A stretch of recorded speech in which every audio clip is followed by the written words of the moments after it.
the Chakravyuh that has captured India has three forces behind it. First is the idea of monopoly capital, that two people should be allowed to own the entire Indian wealth. So one element of the Chakravyuh is coming from the concentration of financial power. The second element, sir, मैं budget को explain कर रहा हूँ, sir. मैं आ रहा हूँ, वहीं आ रहा हूँ, sir. So one element is financial power. The second element is the institutions, the agencies, CBI, ED, Income Tax Department of this nation. And the third is the political executive. Speaker, sir, these three together are at the heart of the Chakravyuh. And they have devastated this country. Speaker, sir, my expectation was that this budget would weaken the power of this Chakravyuh. That this budget would help the farmers of this country, would help the youth of this country, would help the laborers, the small businesses of this country. But what I have seen is that this budget, the sole aim of this budget, iski jo niyat hai, it is to strengthen this framework, the framework of big business, monopoly business, the framework of a political monopoly that destroys the democratic structure, and finally the framework of what one can call the deep state or the agencies. And the result of this has been the first पहला काम इस चक्रव्यूह ने क्या किया, जो हिंदुस्तान को रोजगार देते हैं, स्मॉल एंड मीडियम बिजनेसेस हैं, जो करोड़ों युवाओं को रोजगार देते थे, उन पर इस चक्रव्यूह ने आक्रमण किया। कैसे किया? नोटबंदी, जीएसटी और टैक्स टेररिज्म। आप लोग आतंकवाद की बात करते हो, पूरे देश में अगर कोई भी व्यक्ति छोटा बिजनेस चलाता है तो रात को उसको फोन कॉल आता है इनकम टैक्स डिपार्टमेंट से, जीएसटी से, और टैक्स टेररिज्म का वो शिकार बनता है। इस टैक्स टेररिज्म को रोकने के लिए बजट में आपने कुछ नहीं किया है। तो टैक्स टेररिज्म के कारण और ये जो आपकी नीतियां हैं, जो आपने कोविड के समय बड़े बिजनेसेस की मदद की और जो स्मॉल एंड मीडियम बिजनेसेस थे उनको खत्म किया, उसके कारण आज हिंदुस्तान के युवाओं को रोजगार नहीं मिल सकता है। बिल्कुल एक युवा को रोजगार नहीं मिल सकता है। अब फाइनेंस मिनिस्टर बैठी हैं, अब युवाओं के लिए आपने क्या किया? बजट में आपने इंटर्नशिप प्रोग्राम की बात करी और ये शायद एक मजाक है, क्योंकि आपने कहा कि ये इंटर्नशिप प्रोग्राम सिर्फ हिंदुस्तान की 500 सबसे बड़ी कंपनियों में होगा और 99% जो हमारे युवा हैं उनको इस इंटर्नशिप प्रोग्राम से कुछ लेना देना नहीं, कोई फायदा नहीं होने वाला है। तो आपने पहले टांग तोड़ दी और उसके ऊपर आप बैंडेड लगाने की कोशिश कर रहे हैं। मेन मुद्दा आज युवाओं का एग्जाम पेपर लीक है। जहां भी हम जाते हैं, आपने बेरोजगारी का चक्रव्यूह बना दिया इनके लिए, और जहां भी हम जाते हैं वो कहते हैं देखिए बेरोजगारी है मगर पेपर लीक भी होता है। तो आपने एक साइड पेपर लीक चक्रव्यूह, दूसरी साइड बेरोजगारी चक्रव्यूह। पेपर लीक मैं आपको बताता हूं 10 साल में 70 बार हुआ है। अगर आप जानना चाहते हैं, 10 साल में 70 बार हुआ है। तो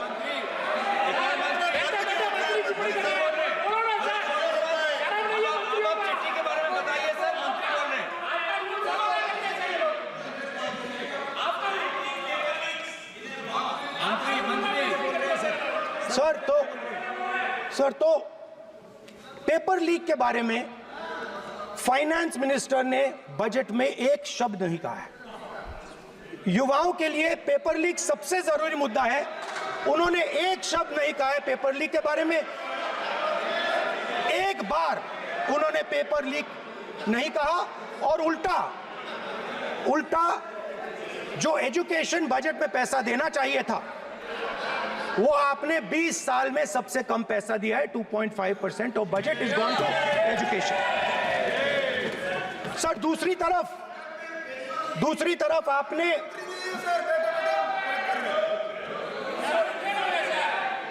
आपकी नहीं मानते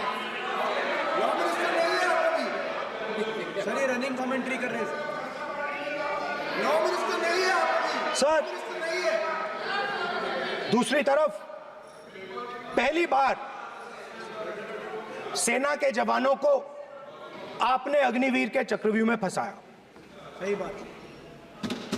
इस बजट में अग्निवीरों के पेंशन के लिए 1 रुपया नहीं है। आप अपने आप को देशभक्त कहते हो, मगर जब अग्निवीरों की मदद करने की बात आती है, जवानों को पैसा देने की बात आती है, तो बजट में आपको 1 रुपया नहीं दिखाई देता। उनकी पेंशन के लिए 1 रुपया आपने नहीं दिया। तो उनको आपने अग्निवीर के चक्रव्यूह में फंसाया। उसके बाद सर जो अन्नदाता हैं वो चक्रव्यूह से निकलने के लिए, आपके चक्रव्यूह से निकलने के लिए जो आपने बनाया 3 काले कानून, जमीन अधिग्रहण बिल को आपने कमजोर किया, उनको आप सही दाम नहीं देते हो। इस चक्रव्यूह से निकलने के लिए उन्होंने आपसे सिर्फ एक चीज मांगी है, 2 चीजें नहीं मांगी है, सिर्फ एक चीज मांगी है। उन्होंने कहा है कि हमें लीगल गारंटीड एमएसपी दे दो।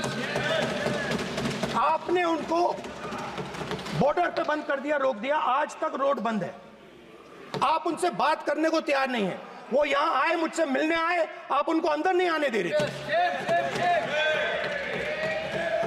माननीय सदस्य, आप सदन में असत्य नहीं कहे। आप वो सर, आप देखिए, 1 मिनट। हाँ चलिए, चलो।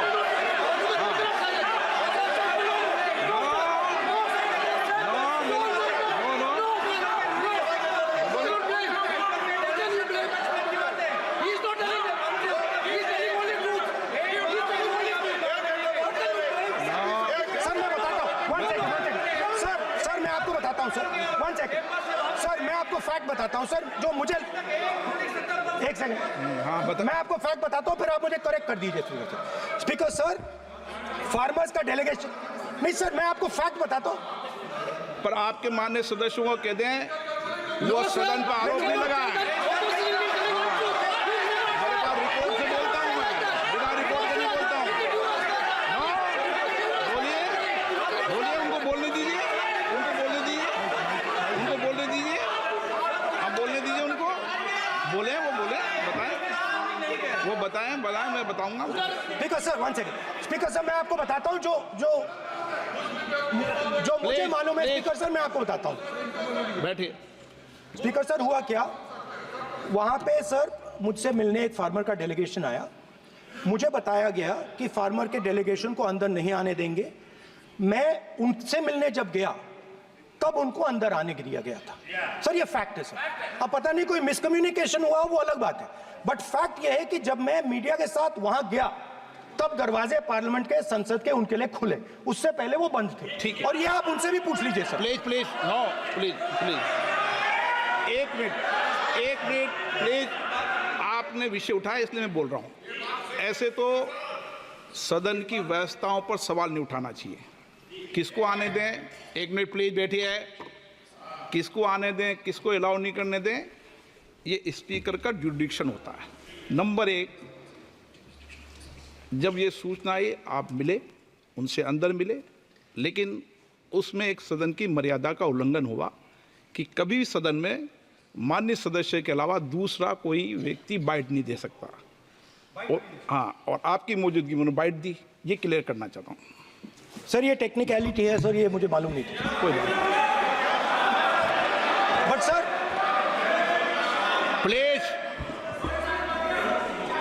नो माननीय यहाँ पे हीरोइंस आके बाइट दे रही है सर। सर आप मत बोलिए, आपके नेता बोल रहे हैं। तो स्पीकर सर, जब महिला आरक्षण आया था तो ये हीरोइन आपको बेटे बेटे स्पीकर कमेंट्री सर, हम करने का चाहते अधिकार थे। नहीं है। माननीय प्रतिपक्ष के नेता आपके बेटे बेटे सदस्य कमेंट्री कर रहे हैं, फिर वो कहते हैं इधर के लोग क्यों कमेंट्री कर स्पीकर रहे हैं। सर, हम चाहते थे, हमारा एक्सपेक्टेशन था कि जो अन्नदाता है, जो सरकार से सिर्फ एक चीज मांग रहा है, लीगल गारंटीड एमएसपी। हमें लगता था कि ये कोई बड़ा काम नहीं है सर, ये इतना बड़ा काम नहीं है। हमें लगता था कि अगर सरकार बजट में इसका प्रोविजन कर देती, अगर बजट में इसका प्रोविजन कर देती, तो जो हमारे किसान हैं जो चक्रव्यूह में, आपके चक्रव्यूह में फंसे हैं, वो निकल पाते। ये हमारी थिंकिंग थी, मगर आपने नहीं किया। तो मैं यहां इंडिया गठबंधन के तरफ से गारंटी देता हूं कि हम ये काम करके दिखा देंगे। जो आपने अपने बजट में नहीं किया, वो मैं हिंदुस्तान के सब किसानों से कहना चाहता हूं, गारंटीड लीगल एमएसपी हम इस सदन में पास करके आपको देंगे। स्पीकर सर, जो मिडिल क्लास है सर, वो प्रधानमंत्री को, अच्छी बात बोल रहा हूं,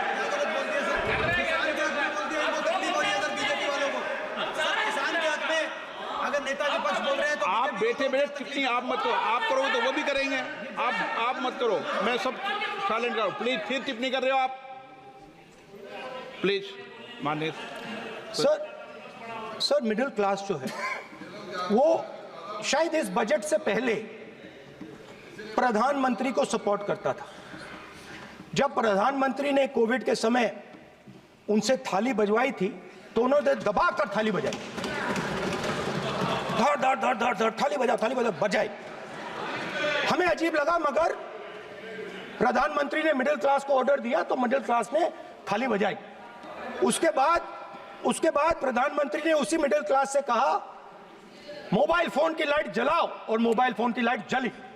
मिडिल क्लास ने, पूरे हिंदुस्तान में मिडिल क्लास ने मोबाइल फोन की लाइट जला दी। अब इस बजट में आपने उसी मिडिल क्लास के एक छुरा पीठ में मारा, दूसरा छुरा छाती में, एक इधर मारा और एक इधर मारा। इंडेक्सेशन जो आपने कैंसिल की, वो पीठ में छुरा था, और जो कैपिटल गेन्स टैक्स आपने बढ़ाया, वो छाती में छुरा था। आपने long term capital gains tax को 10% से 12.5% किया, यहां छाती मारी, यहां छुरी मारी, और शॉर्ट टर्म को 15 से 20% छुरी मारी।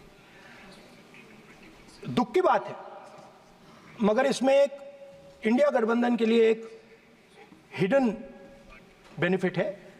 मिडिल क्लास अब आपको छोड़ने जा रही है और इस साइड आ रही है। तो मेरा कहना है, जहां भी आपको मौका मिलता है, आप चक्रव्यूह बना देते हो। एक चांस मिलता है, आप चक्रव्यूह बना देते हो। हम चक्रव्यूह तोड़ने का काम करते हैं। हमारे बजट में किसान का कर्जा माफ हुआ, चक्रव्यूह तोड़ा। मनरेगा हुआ, चक्रव्यूह तोड़ा। तो हम चक्रव्यूह तोड़ने का काम करते हैं, आप चक्रव्यूह बनाने का काम करते हो। आप चाहते हो कि हिंदुस्तान छोटे छोटे छोटे छोटे छोटे खांचों में रहे, और हिंदुस्तान के गरीब लोग सपना ना देख पाए। सिर्फ अदानी और अंबानी। अरे क्या सर? सर मैं सर कैसे बोलूं सर? माननीय सदस्य, एक मिनट सर माननीय सदस्यगण, आपके उपनेता मुझे लिखित में पत्र देके गए हैं कि कोई भी माननीय सदस्य जो इस सदन का सदस्य नहीं, उसके बारे में टिप्पणी ना करें। लिखित में देखे गए, इसलिए आपको। स्पीकर सर आप बैठ जाइए। स्पीकर सर, तो अगर सर मैं आपसे सवाल पूछना चाहता हूं। मेरे से सवाल मत नहीं पूछ सकते आप। Sorry sir. सर तो सर मैं फिर मैं सर 3 और 4 कह देता हूं उनको। 3 और 4 ठीक है सर? अब नाम नहीं ले सकता तो कुछ तो कहना पड़ेगा सर। 3 और 4 कह देता हूं, कोई और नंबर आपके देना। माननीय सदस्य को बता दें क्यों लिख के चिट्ठी गए मुझे। सर, हरियाणा के पूर्व मुख्यमंत्री पर जब इस प्रकार के आक्रमण करते हैं, हरियाणा के पूर्व मुख्यमंत्री के संदर्भ पर हमको आपने चिट्ठी भेजी। एक पूर्व मुख्यमंत्री को आप 2 उद्योगपति से जोड़ना चाहते हैं, एक किसान नेता जो हरियाणा के, आज उन पर जब आपको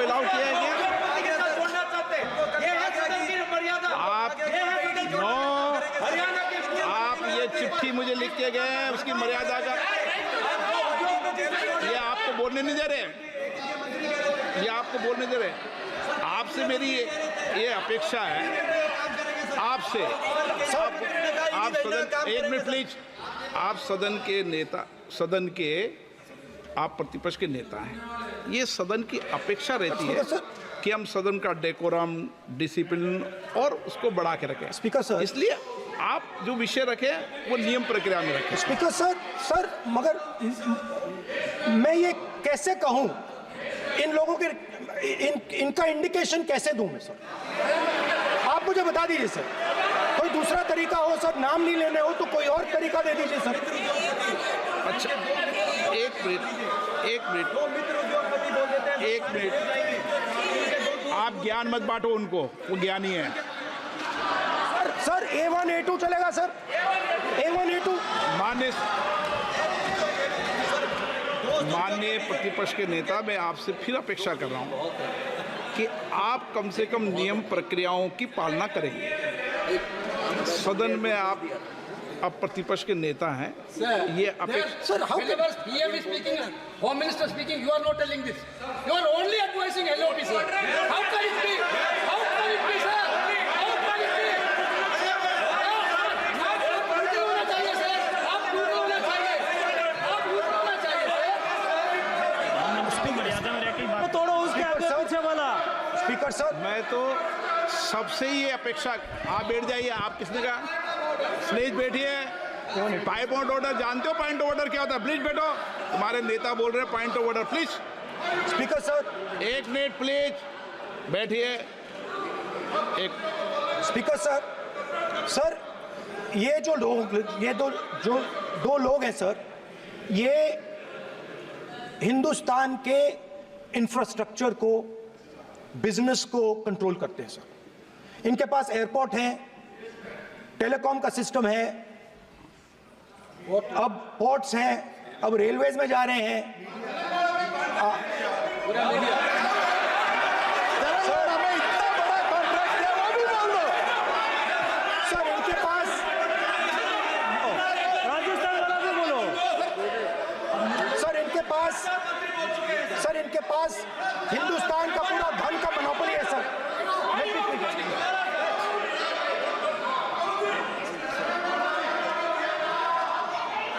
सर इनके पास हिंदुस्तान के धन की मोनोपोली है।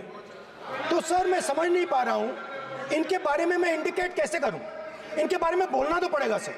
अगर आप हमें कहो कि इन दोनों के बारे में आप बोल ही नहीं सकते तो वो तो हमारे लिए एक्सेप्टेबल ही नहीं है सर। हमें तो बोलना है। अब आप चाहते हो कि नाम ना ले तो कोई और सिस्टम दे दीजिए हमें। आपको संसदीय कार्य मंत्री ji, please please. No, I'm not giving. I'm not yielding. I'm not yielding. I'm not yielding. I'm not yielding. Sit down. I'm not yielding. I'm not yielding. Sit down. I'm not yielding. प्रधानमंत्री को I'm not yielding. Rajya Sabha बोले दिया, लोकसभा बोले दिया। I'm not yielding. Sit down. आप I'm not से yielding. बातें करते हैं, पार्लियामेंट्री प्रोसीडिंग्स का रूल नहीं मानते हैं आप, स्पीकर को चैलेंज करते हैं आप, आपको नियम मालूम नहीं है। इस सदन का सदस्य होने के नाते नियम जानना जरूरी है। नेता प्रतिपक्ष को सदन का नियम के बारे में पता नहीं है, ये बहुत दुख की बात है। हम लोग जो भी इस सदन का सदस्य है नियम से चलता है। लोकसभा स्पीकर को चैलेंज करके आज सदन के नेता प्रतिपक्ष ने इस गरिमा को गिराया है। ऐसे नहीं चलता है। देश नियम से चलता है, सदन नियम से चलता है, संविधान से चलता है। ऐसे नहीं होता है।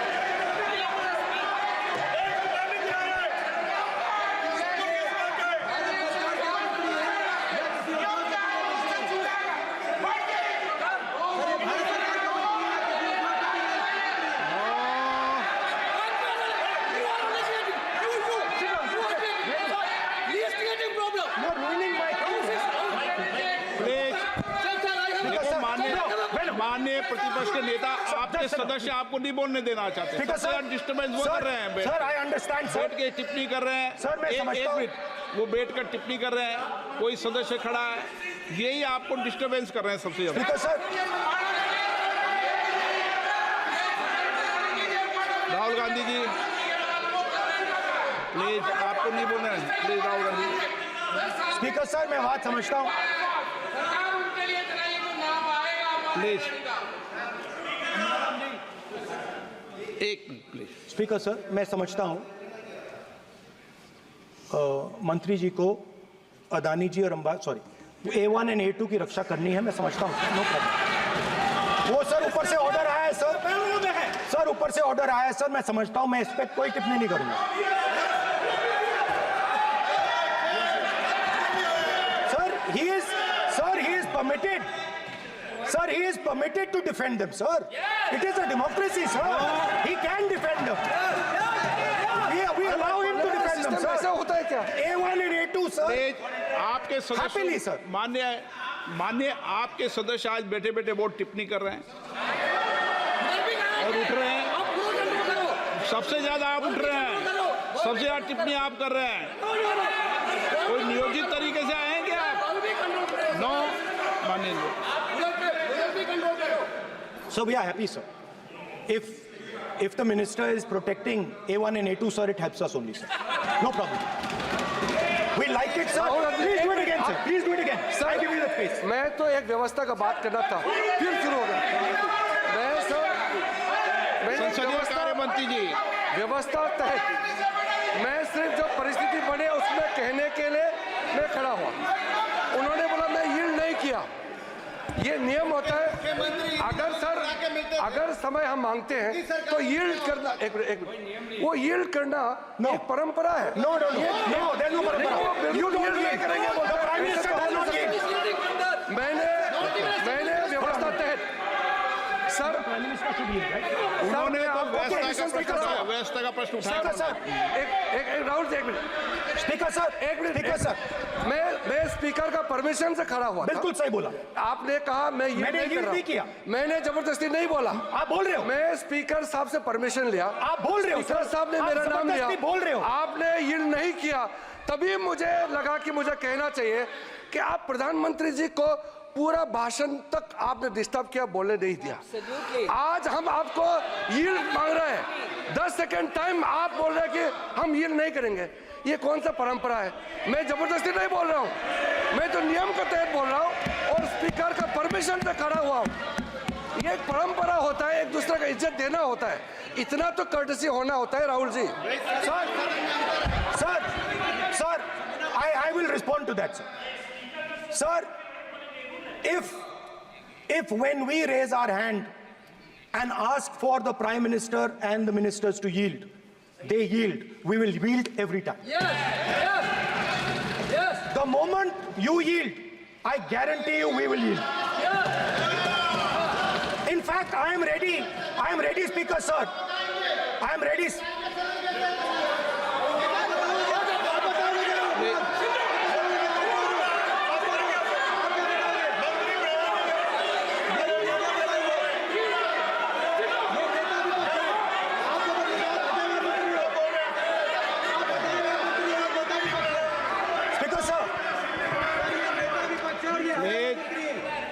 देखिए, आप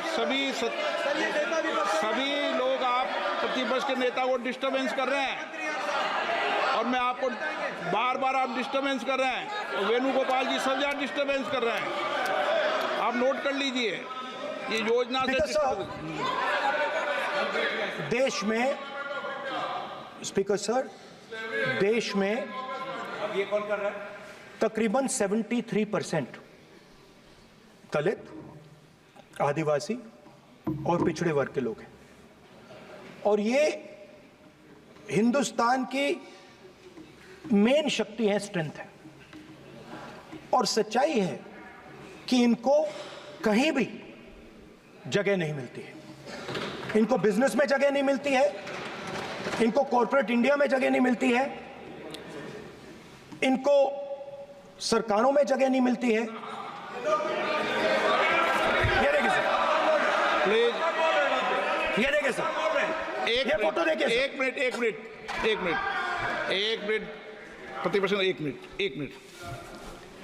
मैंने पहले भी आपसे अपेक्षा की थी, अब आप प्रतिपक्ष के नेता हैं, संवैधानिक दायित्वों पर है। क्या सर? ओके, एक सर, मैं फोटो दिखा रहा हूँ।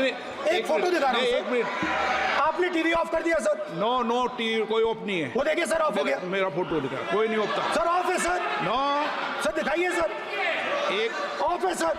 नो आप टीवी ऑफ कर लेते हो। प्लीज आप बैठिए, एक बात सुनिए।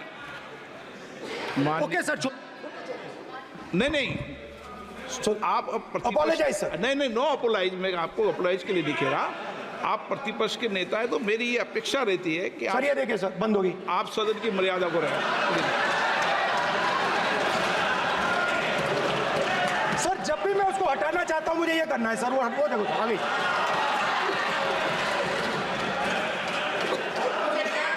क्या डर रहे हैं सर फोटो से? शिव जी के फोटो से डरते हैं सर, इस No. फोटो से डरते हैं अभी। पोस्टर नहीं आने दूंगा, गलत तरीका है ये। नहीं आने देंगे, पोस्टर नहीं लेना देंगे सदन में। सर फोटो गलत दिखाना तरीका है। कैसे, sir? No sir sir sir sir photo दिखाना गलत नहीं है सर। आपकी परमिशन लेके पूछा। परमिशन नहीं है आपको। सर मैं ये फोटो Permission- दिखाना चाह रहा नियम हूँ। के तहत नहीं सर, मैं permission- समझाना चाह रहा हूँ। नियम के तहत परमिशन नहीं है माननीय। अच्छा सर, मैं ये फोटो समझाना चाह रहा हूँ सर। इसमें ये जो बजट का जो हलवा है सर, ये बट रहा है। और इस फोटो में सर मुझे एक ओबीसी अफसर नहीं दिख रहा, एक आदिवासी अफसर नहीं दिख रहा, एक दलित अफसर नहीं दिख रहा मुझे। ये हो क्या रहा है सर? सर देश का हलवा बट रहा है सर, और इसमें 73% का एक है ही नहीं सर। ये आप लोग हलवा खा रहे हो और बाकी देश को हलवा मिल ही नहीं रहा है। ठीक है सर, 20 अफसरों ने बजट को तैयार किया, हमने पता लगाया है। 20 अफसर, शांत हो जाइए प्लीज सर। 20 अफसरों ने, उनके नाम मेरे पास है, अगर आप नाम चाहते हैं मैं दे दूंगा। 20 अफसरों ने हिंदुस्तान का बजट तैयार किया है। मतलब हिंदुस्तान का जो हलवा है 20 लोगों ने बांटने का काम किया है। अब स्पीकर सर, उन 20 लोगों में से 90% लोगों में से 90% लोगों में से सिर्फ 2 हैं, एक माइनॉरिटी और एक ओबीसी। और इस फोटो में एक भी नहीं है। मतलब फोटो में आपने पीछे कर दिया। फोटो में तो आने नहीं दिया आपने। कोई नहीं आ सकता। और मैं चाहता था कि बजट में जाति जनगणना की बात उठे, जो पूरा देश चाहता है। 90% हिंदुस्तान जाति, 95% जाति जनगणना चाहता है। कौन चाहते हैं? दलित चाहते हैं, आदिवासी चाहते हैं, पिछड़ा वर्ग चाहता है, गरीब जनरल कास्ट के लोग चाहते हैं, माइनॉरिटी चाहते हैं, सब चाहते हैं। क्योंकि सब लोगों को यह पता लगाना है कि हमारी भागीदारी कितनी है, हमारी हिस्सेदारी कितनी है। मगर सर मैं देख रहा हूं सर, सरकार हलवा बांटती जाती है, और बांटता कौन है? वही 2-3% लोग। और बंटता किसको है? वही 2-3% लोग। और बाकी हिंदुस्तान, 90% हिंदुस्तान देख। फाइनेंस मिनिस्टर मुस्कुरा रही हैं। कमाल की बात है। ये हंसने की चीज नहीं है मैडम, ये हंसने की बात नहीं है। ये जाति जनगणना है, ये जाति जनगणना है। इससे देश बदल जाएगा।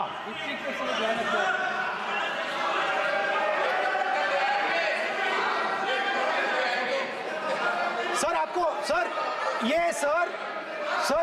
ये जो कमल सर जो पद्मव्यूह वाले हैं, उसको चक्रव्यूह को पद्मव्यूह भी कहा जाता है। सर जो पद्मव्यूह वाले हैं इनको गलतफहमी है। ये सोचते हैं कि देश के युवा, देश के पिछड़े लोग अभिमन्यु हैं। देश के पिछड़े लोग अभिमन्यु नहीं है, अर्जुन है। और वो जो आपका चक्रव्यूह है उसको फोड़ के फेंक देंगे, फेंकने वाले हैं। पहला कदम इंडिया गठबंधन ने ले लिया, आपके प्रधानमंत्री की कॉन्फिडेंस को हमने उड़ा दिया। मतलब आपके प्रधानमंत्री भाषण में आ ही नहीं पा रहे। और मैं आपको एडवांस में बता देता हूं, मेरे भाषण में कभी नहीं आएंगे सर। अरे सर इसमें क्या गलती है सर? एक बात बताइए,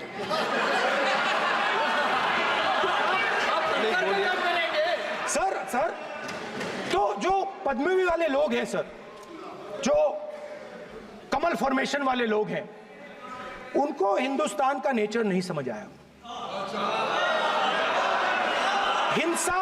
नफरत हिंदुस्तान का नेचर नहीं है, चक्रव्यूह हिंदुस्तान का नेचर नहीं है। हिंदुस्तान का नेचर अलग है। हिंदुस्तान के नेचर के बारे में अब मैं आपको बनाना चाहता हूं। हर धर्म में चक्रव्यूह के खिलाफ फॉर्मेशन होता है, हर धर्म में। माननीय सदस्य, आप जानते हो हिंदू धर्म में चक्रव्यूह का ऑपोजिट क्या होता है, जानते हो आप चेयर को एड्रेस। मैं बताता हूं सर। शिव की बारात होती है सर। शिव की बारात में कोई भी आ सकता है, किसी भी धर्म का कोई भी व्यक्ति आ सकता है, बारात में आ सकता है, नाच सकता है, गा सकता है, अपना सपना देख सकता है।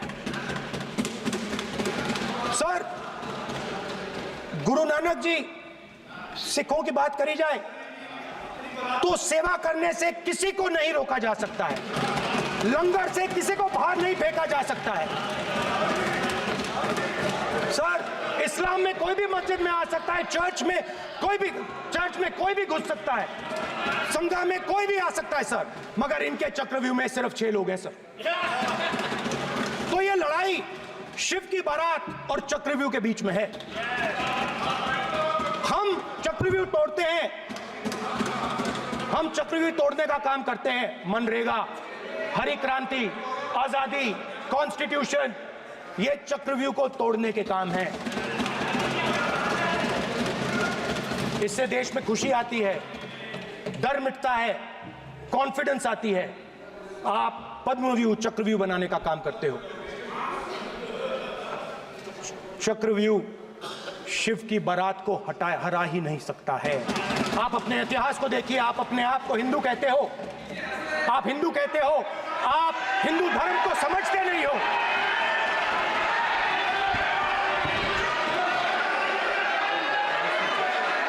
आप चक्रव्यूह बनाने वाले लोग हो। आपका हिंदू बोगस। स्पीकर सर, तो अंत में मैं ये कहना चाहता हूं, अब शांत हो जाए, खत्म कर रहा हूं सर, घबराइए मत, डरो मत।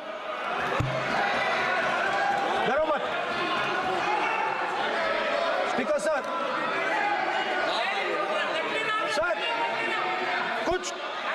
कुछ महीने पहले सर, मैं जो आपने चक्रव्यूह, स्पीकर सर, जो चक्रव्यूह बनाए गए हैं, नहीं, कोई अपमान नहीं किया, मैंने कोई अपमान नहीं किया, मैं कर नहीं सकता कभी, जिंदगी भर मरने तक मैं अपमान नहीं कर सकता। क्या बात कर रहे हो आप, क्या बात कर रहे हो सर? तो आपने ये छोटे छोटे चक्रव्यूह बना रखे हैं, मैं इनको समझने की कोशिश करता हूं अपने छोटे से तरीके से। कुछ महीने पहले मैं 6-7 घंटे बढ़इयों के साथ काम किया। वहां विश्वकर्मा जी थे, उनसे मैंने एक सवाल पूछा। मैंने उनसे कहा कि आपको किस चीज से दुख होता है, किस चीज से आपको दर्द होता है? उन्होंने मुझे कहा, राहुल बात सुनिए, आपको समझ आ जाएगी, बात सुनिए, समझिए। सर इंटरप्ट कर रहे हैं सर, अब बोलिए, सर देखिए, अब बोलिए। आप इतना इंटरप्ट करते हो और बोलते हो बेटे, आप तो पूरे भाषण में बेल में आ जाते हो, सवाल करते हो इंटरप्ट करने का। स्पीकर सर, तो मैंने विश्वकर्मा जी से पूछा कि आप यहां सालों से बढ़ाई का काम कर रहे हो, आप सालों काम पूरे देश में, अगर आप देखोगे मिलेंगे, ढूंढो, आपको अपने घर में नहीं मिलेंगे, पूरे देश में मिलेंगे, ढूंढो आप उनका जवाब। तो मैंने उनसे पूछा, विश्वकर्मा जी आपको दर्द किस बात का होता है, दुख किस बात का होता है? तो उन्होंने कहा, राहुल मैं ये टेबल बना रहा हूं, मगर राहुल जी कहा, राहुल जी अब कहा वो मुझे अच्छा नहीं लगा, मगर कहा सच्चाई है। तो उसने कहा, राहुल जी मुझे दुख इस बात का होता है, कि मैं ये टेबल बनाता हूं, मगर जिस शोरूम में ये टेबल रखी जाती है उस शोरूम में मैं अंदर जा ही नहीं सकता। कुछ ही दिन पहले सुल्तानपुर के रास्ते पे मैं एक भाई के साथ, मोची भाई के साथ बैठा, उससे मैंने ये सवाल पूछा, आपको दुख किस बात का होता है? कहता है, राहुल जी, मेरा सम्मान सिर्फ मेरे पिता ने किया था और किसी ने नहीं किया। तो मेरा कहना है सर, ये जो आपने चक्रव्यूह बनाया है, इस चक्रव्यूह से करोड़ों लोगों को नुकसान हो रहा है, दर्द पहुंच रहा है, और हम इस चक्रव्यूह को तोड़ने जा रहे हैं। और तोड़ने का सबसे बड़ा तरीका जिससे आप लोग डरते हो, कांपते हो, वो है जाति जनगणना। और जैसे मैंने कहा था कि इंडिया गठबंधन गारंटीड लीगल एमएसपी इस सदन में पास करेगी, वैसे ही मैं कह रहा हूं, आपको अच्छा लगे ना लगे, जाति जनगणना इस हाउस में, इस सदन में पास करके हम आपको दिखाएंगे।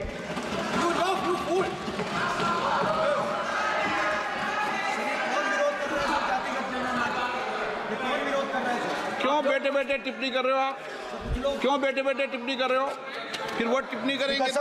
स्पीकर सर, जाति जनगणना से ये जो छोटे छोटे खांचे आपने बनाए हैं, ये जो आपने सिस्टम बनाया है, चक्रव्यूह का सिस्टम बनाया है, ये टूट जाएगा। और इसके लिए हम पूरा दम लगा के, पूरा इंडिया गठबंधन दम लगा के ये काम करेगा। धन्यवाद। जय हिंद।